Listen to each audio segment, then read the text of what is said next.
Well, this is my new mini bike that I got for my birthday. My uncle's uncle built this for my uncle, and I got this my tool kit too. And I've took the carburetor off. I had to put it back on because I had to clean it. Needs a new battery. There's the gas tank. This is before the assembly. Sorry, I ran out of storage and I had to delete a couple things. Well, like I was saying, this is before the assembly of my mini bike.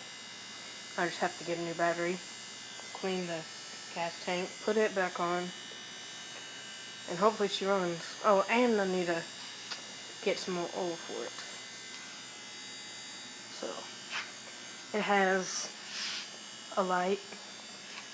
This is like a old bicycle frame, I think. He like rebuilt it, something. Here's the throttle. Here's the brake. And here's the key and the steering. And yeah.